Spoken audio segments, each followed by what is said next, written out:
Sevia Dara. Seperti biasa kalau udah melihat muka gue lagi jalan-jalan di kampus sebenarnya ya. Nah, cuman dari beberapa waktu lalu gue tuh ngomonginnya soal kesehatan mulu. Sekarang juga gue datang ke kampus tentang kesehatan lagi, tentang farmasi. Iya, gue lagi ada di STFI. Gue juga lagi barengan sama apoteker Wahyu Priyo M.Pharm dan mahasiswa PSPPA Angkatan 4 ada Sarah Rifka. Hai. Aduh, happy banget nih. Pada happy atau gimana nih? Kita harus happy terus ya. Oh iya, betul. Anyway, kita disclaimer dulu kalau kita sudah vaksin, udah pada booster juga.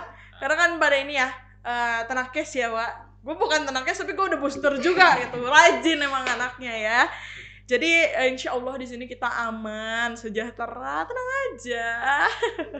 Hari ini kita mau ngapain nih? Ngapain nih kira-kira? Ngobrol-ngobrol ya? Kayaknya ya kita ya. Oke deh, kita ngobrol-ngobrol soal apoteker, dunia apoteker. Wah. Ini ada apotekernya langsung sama ada calon apotekernya. Amin. Secepatnya ya Sarah ya. Betul. Oke. Dunia apoteker kan luas banget ya. Kita bisa ngambil sisinya dari semua perobat-obatan duniawi ini. Kayaknya gue gak akan bisa hidup tanpa apoteker, soalnya lebih ke nanti gue bingung minum obat apa. Iya, masuk angin minum apa. Nanti gue sakit tenggorokan minum apa. Nanti nanyanya ke siapa kan bingung gitu loh. Nah makanya gue hadirkan apoteker dan calon apoteker di sini biar kita nggak salah arah gitu sih sebenarnya nanti Niners. Oke deh. Tapi nggak lagi pada sibuk apa nih?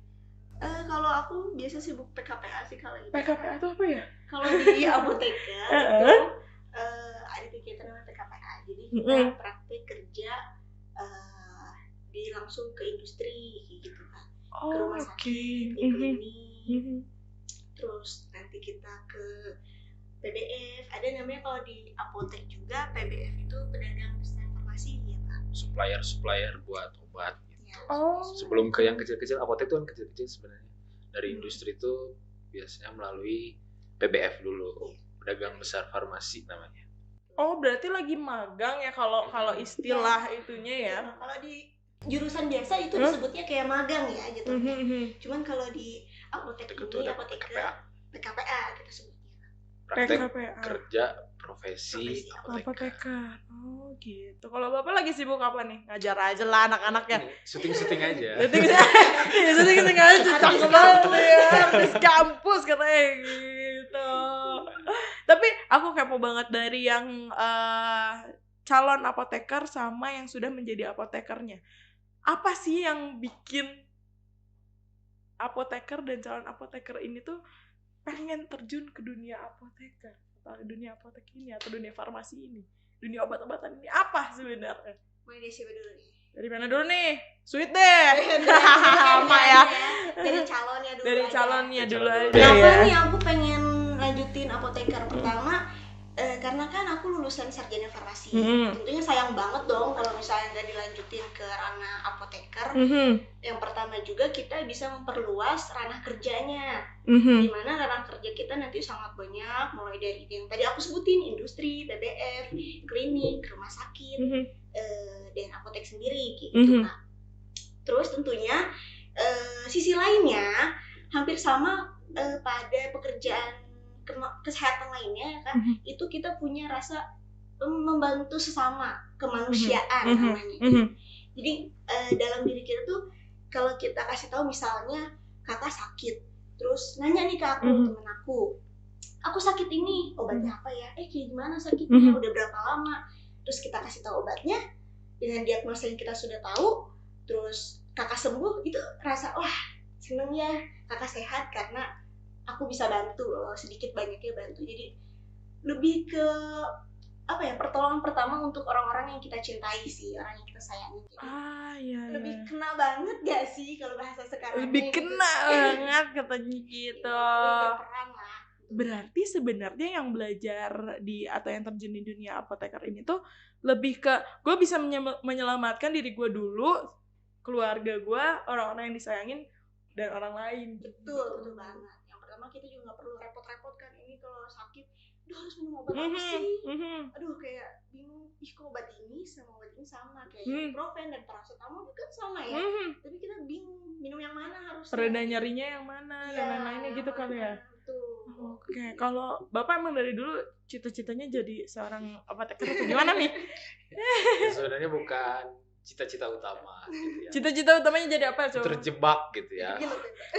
Waduh, agak jauh ya. Kalau jauh ke pengalaman sebelumnya ya intinya sih pengen berguna dulu gitu ya.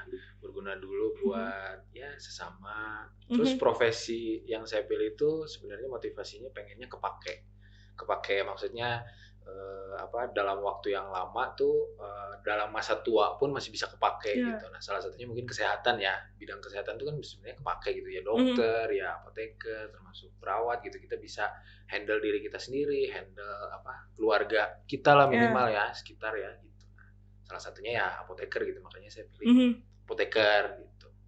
Ya panggilannya ya sama sih ya, kurang lebih kita mungkin dikasih pemahaman yang sama ya, nakes-nakes itu bahwa ada pengabdian gitu ya dalam diri kita tentunya untuk kesehatan ya, menunjang kesehatan, mendukung kesehatan. Salah satu contohnya lagi ya mungkin COVID sekarang nih, mungkin profesi yang bertahan gitu di era COVID. Nah, salah satunya itu kan nakes-nakes gitu. Betul. Ya. Kita sudah memberikan seluruh hidup kita nih ya buat kesehatan, buat Indonesia, buat ya wilayah-wilayah di sekitar kita gitu ya. Nah, yang bertahan memang nakes-nakes ini, dokter, perawat, termasuk apoteker gitu. Sebenarnya sih lebih kepakainya sih di situ ya. Kepakainya, gitu. Mulianya ya, celah mulianya katanya gitu. Nah, tapi kan maksudnya banyak orang yang lebih menyangka itu apoteker sama farmasi itu sama. Tapi itu sebenarnya ada bedanya atau gimana? Beda tipis ya. Beda tipis.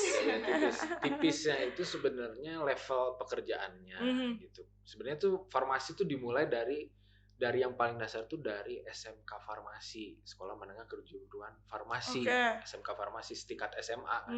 Nah, mereka itu jadi tenaga teknis kefarmasian gitu. Jadi misalnya di apotek tuh ada tenaga teknisnya yang bantuin racik, bantuin nyerahkan obat gitu ya. Ada di situ. Level selanjutnya ada misalnya D3 farmasi itu juga ada. Itu juga tenaga teknis kefarmasian. Level selanjutnya ada S1 farmasi, itu tenaga teknis juga gitu. Jadi ranah-ranah pekerjaan farmasi itu luas banget sebenarnya.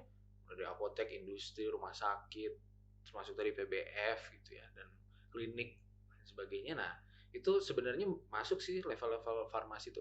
Nah, di atasnya lagi ada profesi apoteker.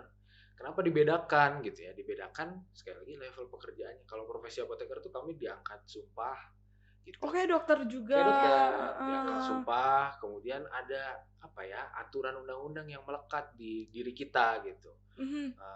Di pekerjaan kefarmasian ada di, kalau nanti mungkin bisa dibaca di Peraturan Pemerintah Nomor 51 sampai tuh tahun 2009 bagaimana mengatur pekerjaan kefarmasian. Nah, ada undang-undang hukum yang melekat di apoteker ini gitu. Jadi ya kita bikin obat itu mungkin semua orang bisa, tapi kan nggak bisa seenaknya ya. Hubungannya sama nyawa, sama keselamatan seseorang. Nah, maka dari itu ada profesi yang bertanggung jawab di sini, yaitu apoteker gitu. Kalau sarjana farmasi, D3 farmasi tadi hanya teknis saja gitu, bantu si apoteker ini. Makanya kan labelnya tenaga teknis kefarmasian. Tenaga teknis kefarmasian atau asisten apoteker. Nah, itu levelnya kan masih mungkin bisa dibilang di bawah apoteker ya. Nah, di atasnya ada apoteker yang tanggung jawab ya hubungannya ada dengan hukum tadi, undang-undang tadi. Gitu sih lebih. Berarti kalau S-Farm itu nggak disumpah, jadi hanya dapat gelar sarjana farmasi. Iya. Oke, tapi dia udah boleh terjun ke apotek. Cuma bedanya dia nggak boleh bedanya dengan apoteker ya. Dia nggak boleh ke pasien, pelayanan informasi obatnya, obat ibu tuh begini, diagnosa ibu begini, bapak ibu begini, itu nggak bisa. Itu harus apoteker gitu. Jadi nanggung sebenarnya ya yang S-Farm ini ya. Ya dibilang nanggung, iya juga sih. Cuma ya mungkin pilihan ya. Betul. Pilihan mau jadi apoteker apa enggak itu pilihan gitu. Nah, tapi kan kalau jadi seorang apoteker itu panjang ya perjalanannya.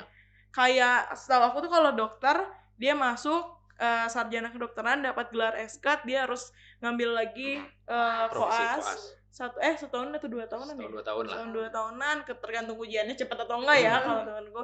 Nanti baru dapat sumpah dokter untuk jadi dokternya. Kalau bisa mau ngambil spesialis ambil lagi gitu kan. Tapi kalau misalnya dari seorang sarjana farmasi, how to be an apoteker? Ya sama. Jadi kalau kayak kedokteran kan ambil dulu sarjana kedokteran. Nah, apoteker juga gitu, harus ambil sarjana farmasi. Baru bisa lanjut ke apoteker. Yang bisa jadi apoteker tuh cuma sarjana farmasi. Oh, jadi yang D3 gitu-gitu? Nggak bisa. Belum bisa. Harus sarjana. Nah, kalau di STFI bisa aja D3 itu jadi apoteker, tapi D3-nya masuk dulu kelas konversi namanya. Dikonversi jadi sarjana farmasi, nilainya segala macam, baru ambil apoteker. Jadi status gelar pendidikannya, latar belakang pendidikannya jadi apoteker tuh harus sarjana farmasi kayak Sarah ini gitu. Jadi beda tipis kayak kedokteran lah kan. Harus jadi S.Card dulu baru bisa koas kan gitu. Ya kalau kita apoteker berarti harus ambil profesi apoteker baru bisa jadi apoteker. Tapi kalau mata kuliahnya?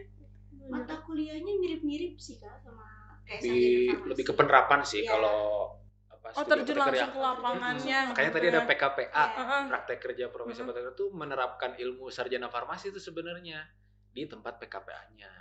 Oh, jadi sekarang di lapangan tuh bikin obat gitu-gitu atau gimana? Iya, kayak gitu.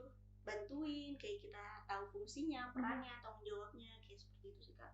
Kurang lebihnya lebih mengenal dulu sebelum kita terjun langsung ke tempat kerja kita nanti. Setahun? Satu. Kalau PKPA-nya nih? Ininya dari apotekernya pendidikannya 1 tahun. Kalau PKPA-nya kurang lebih 6 bulan.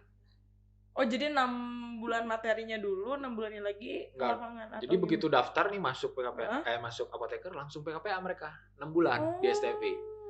Gitu. Nah, nanti 6 bulan itu dibagi menjadi beberapa tempat. Kalau STFI ada 5 tempat. Ada dia masuk ke industri farmasi, dia masuk ke tadi pedagang besar farmasi itu distributor atau supplier gitu ya. Masuk ke apotek, masuk ke rumah sakit. Terus satu lagi bisa masuk ke lembaga pemerintahan misalnya kayak puskesmas gitu. Nah, nanti itu tuh semuanya pasti ketemu itu. Karena disitulah ranah pekerjaan apoteker. Oh, aku kira tuh disuruh pilih gitu, enggak. Harus mengalami semuanya. Harus bisa semuanya gitu. Kan nggak tahu nih nanti Sarah misalnya udah lulus apoteker kerja di mana kan kita nggak tahu nih. Mungkin industri dia udah siap, udah kita siapin untuk kerja di industri. Sarah udah keliling mana aja tuh? Baru keliling di industri, di rumah sakit, klinik, apotek gitu. Paling susah di mana? Paling susah sebenarnya rata-rata susah sih. Rata-rata susah sih. Oke, susahnya di mana tuh? Pertama kita harus kayak adaptasi sih, lebih ke adaptasi. Pengenalan. Ternyata kalau terjun langsung tuh kayak gini ya sistemnya beda loh sama yang kita pelajarin. Terus ternyata orang-orangnya tipe-tipenya kayak gini ya. Terus tugas-tugasnya ternyata lebih banyak juga gitu dibandingkan apa yang kita bayangin sebelumnya. Terus mungkin sisi lainnya seru Kak, karena kalau di rumah sakit kan ada kayak saling resep kayak gitu, kita harus belajar. Terus nanti kita juga lebih interaksi sama pasien beneran gitu kan. Nanti kita ikut apoteker kalau misalnya lagi visit gitu. Visit ke pasien-pasien. Pernah ya kalau misalnya dirawat ada Kak kita sebentar mau ada apoteker gitu. Nanti kita ikut nih sama apoteker yang ada di rumah sakit. Cuma dari belakang kayak mahasiswa lagi koas gitu. Oh, jadi beneran kayak mirip banget sama dokter gitu ya? Iya, betul, mirip banget. Kita ikut aja visit. Kita liatin dulu gimana sih cara penyampaiannya, terus tanya-tanyanya, terus solusinya seperti apa. Kurang lebih. Oke, tapi as an apoteker yang udah menjadi seorang apoteker nih Pak, pernah nggak sih kayak ngelayanin pasien dia keluhannya ini atau dia udah dikasih resep dokter tapi masih ngeyel, enggak kok bukan ini obatnya. Ya nggak usah jauh-jauh lah. Pasien itu selalu merasa lebih pintar dibanding dokter kadang kan. tahu obatnya. Nanti kalau minum obatnya 1 nggak cukup, minum 2. Dia ada kayak gitu kan. Nanti juga minum ini udah sembuh gitu. Ada kan kayak gitu. Ya. Semakin banyak diminum kan semakin cepat sembuh.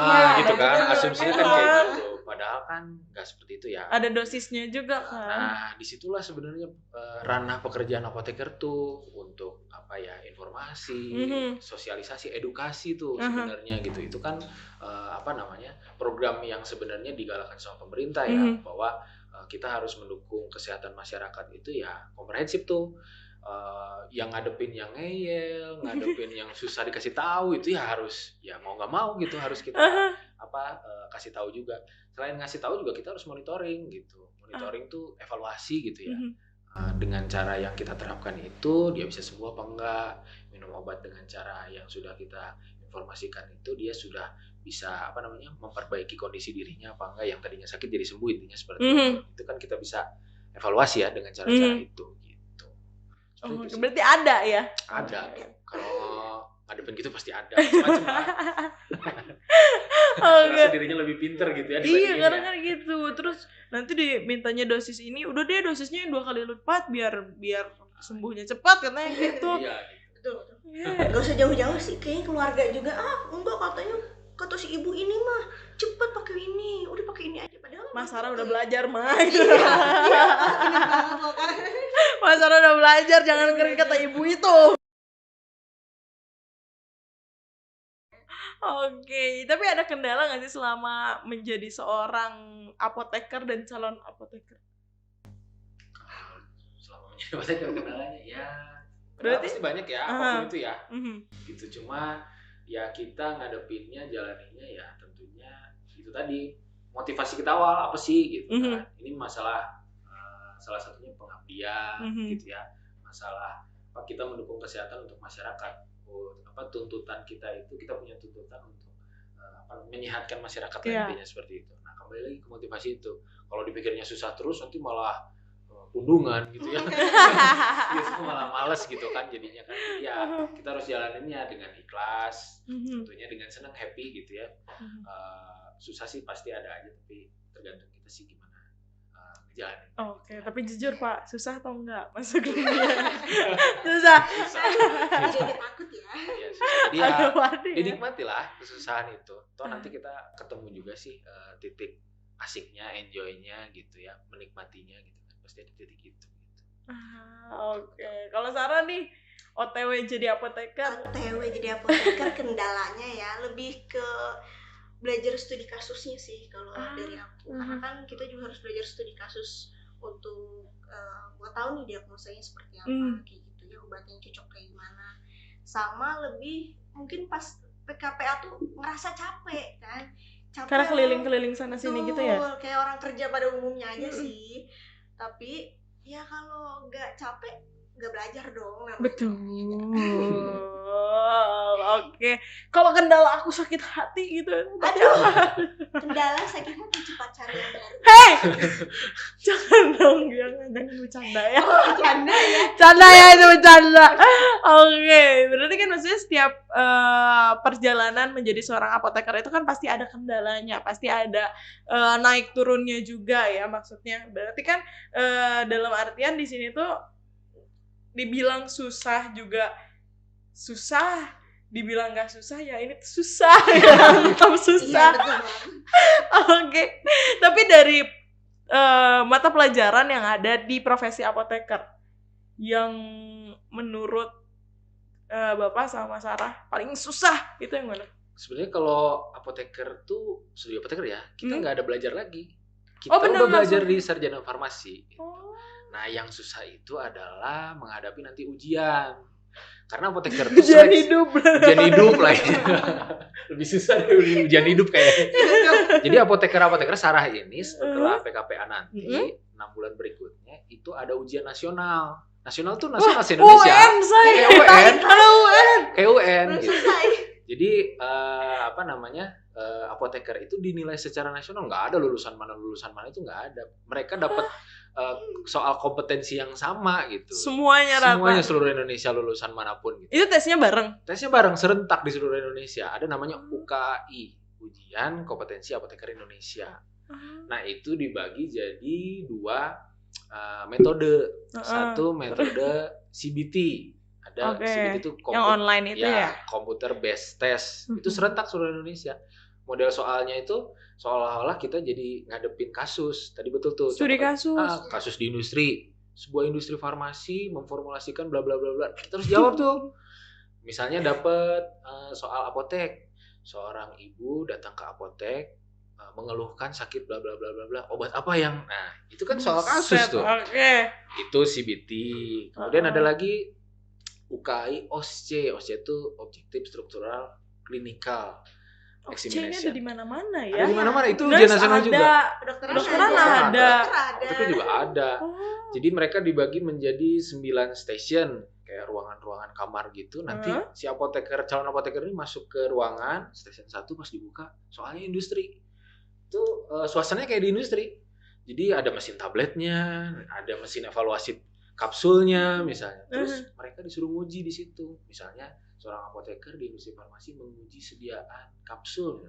Kita nguji gitu, pasnya itu. Nanti masuk prakteknya. Nanti ada pengujinya satu, dilihatin sama pengujinya gitu. Nanti station 2 masuk lagi, seolah-olah kayak apoteker di apotek, ada pasien, ada ibu-ibu duduk di situ misalnya. Terus ditanya sama kita, wawancara, ibu sakit apa, segala macam, terus kita kasih obatnya apa misalnya. Kayak gitu sampai 9 station. Kasus-kasus di 9 apotek. Emang 9. Di mana-mana pun 9. Di mana-mana. Soalnya sama. Sarah udah siap? Siap. Kalau kita ininya pasti wah ngeri banget, susah banget. Padahal kan kita udah siapin itu dari sarjana farmasi sebenarnya. Tapi yang paling susah session yang mana, Pak? Sama sih, bobotnya tuh sama. Karena berarti emang kita tuh udah harus paham gitu nggak sih dari semua ranah apotek. Kita nggak bisa milih, aku mau jadi apoteker industri aja, gitu nggak bisa. Namanya apoteker, punya gelar apoteker tuh masuk industri bisa, masuk apotek bisa, rumah sakit bisa, PBF bisa, semuanya bisa. Jadi ada berapa banyak tuh si ranah apoteker? Ada kurang lebih sih ada 3 sih sebenarnya. 3. Ada istilahnya di industri itu kayak misalnya dari produksi, kemudian quality control. Jadi industri itu tiga personel kuncinya tuh apoteker tuh 3 personel kunci masuk ke ranah produksi, quality control sama quality assurance gitu, QA. Itu di industrinya. Kalau misalnya di PBF ya pedagang besar farmasi. Yang tadi ya. Jadi kan kalau supplier distribusi obat tuh nggak bisa main-main. Mungkin dia harus dijaga suhunya. Bener gak? Oh iya betul. Mungkin dia harus simpen di ruangan berapa kan biasanya ada ya obat kayak gitu. Termasuk mobilnya kan harus kita setting supaya dia selama perjalanan terjaga, si obat ini nggak rusak sampai ke tangan pasien gitu. Nah itu butuh apoteker. Gitu. Misalnya di apotek, kalau apotek kan banyak ya, hubungannya dengan pasien segala macam. Rumah sakit juga hubungannya dengan pasien, tapi tentunya ada juga pasien yang dirawat. Itu juga kita harus kelola suplai obat-obatannya gitu. Berarti kalau vaksin pun itu berhubungan sama apoteker? Iya. Yang vaksin kemarin berangkat tuh vaksin COVID. Bio Farma itu kan apoteker juga. Bio Farma. Oh iya. Jadi impornya tuh dari luar, untuk distribusinya kan ada apoteker juga. Plot twist ya. Baru tahu gitu ya. Banyak ternyata pekerjaan apoteker. Aku kira tuh apoteker tuh hanya ada di ranah apotek saja gitu. Orang kiranya di apotek aja gitu. Jadi orang berpandangan kayak ngapain jadi apoteker, kerjanya cuma di apotek aja, nggak usah lah. Padahal kan kalau kita buka mata nih banyak banget pekerjaannya tuh Kak. Kayak wah peluang kerjanya juga kayak banyak ya. Sekarang tuh kosmetik, klinik-klinik kecantikan itu butuh apoteker. Yang mau berkembang nih di 2022 ke depan, perusahaan-perusahaan yang mengembangkan obat tapi khusus obat hewan, kita sebutnya veteriner. Gimana tuh maksudnya? Ya kita pengelolaan obat juga tapi khusus obat hewan. Misalnya obat untuk khusus untuk hewan ternak, hewan peliharaan, itu kan apoteker juga. Veteriner namanya. Farmasi veteriner. Itu ada juga, kita pelajari juga di aku kira tuh ada. Nah, industrinya mungkin sekarang baru mau berkembang sih, lebih banyak di Indonesia gitu. Tapi sebenarnya jadi dibutuhinnya itu di semua lini sih. Kalau bikin obat yang paling susah itu obat manusia atau obat hewan? Obat manusia lah. Butuh waktu berapa lama tuh? maksudnya teknisnya nih. Bikin obatnya, ngeracik obatnya paling bentar deh. Ngeracik tuh cepet banget. Kalau udah tahu formulanya, berapa komposisinya kayak bikin kue. Kalau misalnya obatnya belum ada, misalnya kita menciptakan obat. Oh, menciptakan lama banget. Lama banget. Butuh tahunan. Puluhan tahun mungkin. Sampai dia jadi produk padat.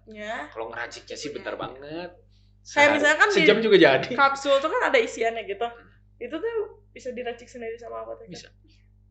Gitu katanya gitu say. Oh gitu.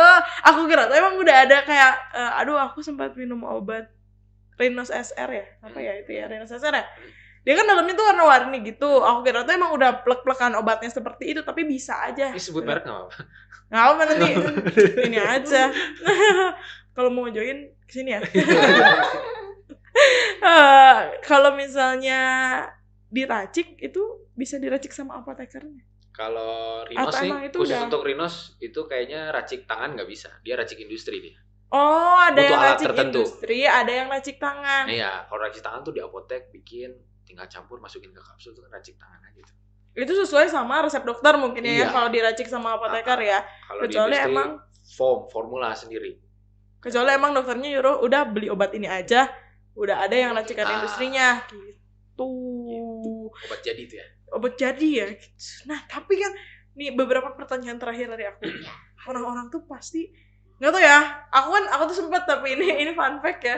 Aku sempat ujian mandiri masuk salah satu universitas negeri di Indonesia jurusan farmasi karena aku tuh anaknya pengen banget masuk ke kesehatan. Tapi nggak jadi.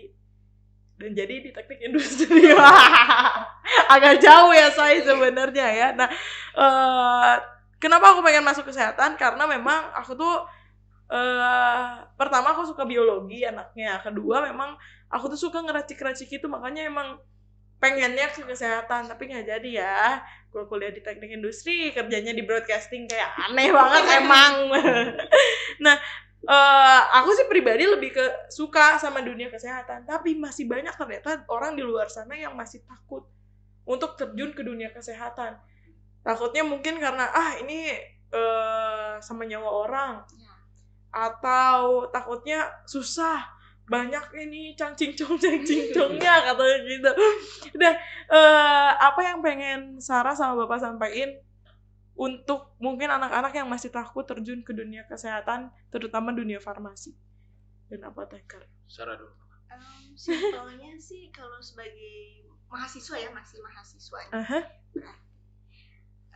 Buat teman-teman yang mau masuk ke dunia farmasi atau dunia kesehatan, itu nggak usah takut, liku-liku di dalamnya jalanin aja, nanti juga bakalan lulus kok cepet, dan masuk aja sih pastinya. Enak banget, seru. Pasti banyak surprise di dalamnya. So join us. Banyak surprise. Bahkan kamu tidak menyangka ya. Banyak hal yang tidak Anda sangka gitu.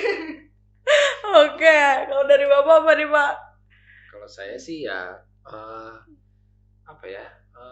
yang penting keinginan sendiri dulu deh. Ya. Gitu. Jadi kan melakukan sesuatu jangan terpaksa gitu ya. Betul. Itu keinginan sendiri dulu gitu. Kalau masuk farmasi tuh menurut saya sih banyak banget ya fakta-fakta unik, kemudian insight-insight baru gitu ya yang nggak kepikiran sama kita gitu ya. Salah satunya di farmasi ini gimana sih cara bikin obat, kok bisa ada tablet sih gitu. Tablet misalnya ya tablet, kemudian tablet ini kok bisa kita minum tiba-tiba pusing kita hilang, itu tuh gimana sih? Nah, itu dipelajarin gitu. Nah gitu, terus itu tuh gimana sih di tubuh kita tuh nyangkut sama bagian tubuh yang mana gitu ya. Padahal kan sistem pencernaan kita gini-gini aja gitu. Nah itu sebenarnya bakalan terjawab gitu ya kalau misalnya ya apalagi dari formulasinya. Farmasi itu formulasinya belajar gitu ya, bukan hanya diagnosanya aja, tapi formulasinya juga belajar. Jadi menarik sih kalau misalnya itu bisa dijalanin, apalagi tadi ya dengan keinginan sendiri pasti seneng ngejalaninnya. Dari yang tadi ngeracik-racik lah, bikin obat, kita jadi tahu tentang penyakit tertentu, obatnya apa, gimana cara kerjanya si obat ini. Nah itu banyak banget sih. Jadi jangan ragu sih untuk yang mau masuk farmasi ya, jangan ragu sih untuk join gitu di farmasi ya. Banyak banget yang banyak banget hal-hal yang seru katanya gitu. Nah, tapi kalau misalnya aku udah S-Farm nih, udah sarjana farmasi, untuk ngambil apoteker di STFI itu bisa berarti? Bisa dong. Oh, dari luar pun bisa? Dari luar pun bisa. Dari mana pun bisa. Yang penting dia sarjana farmasi. Cara daftarnya itu gimana sih? Cara daftarnya apa? Gimana sih, Pak? Kalau daftar sih kita yang penting sarjana farmasi. Terus kemudian STFI sih sebenarnya punya ketentuan IPK sih ya, minimal selama menempuh sarjana farmasi minimal bisa lebih dari 3 gitu, 3,0. Jadi kalau sarjana farmasi yang di bawah 3, mohon maaf nih ya gitu ya. Kemudian ya tinggal masuk ke website kita gitu ya di stfi.ac.id, stfi.ac.id, kemudian di situ bisa langsung daftar gitu untuk program studi pendidikan profesi. Tapi standarisasinya cuma itu aja IPK-nya. Cuma itu. IPK-nya lebih dari 3. Dan dia sarjana farmasi. Dan sarjana farmasi udah nggak ada apa-apa lagi. Apa lagi?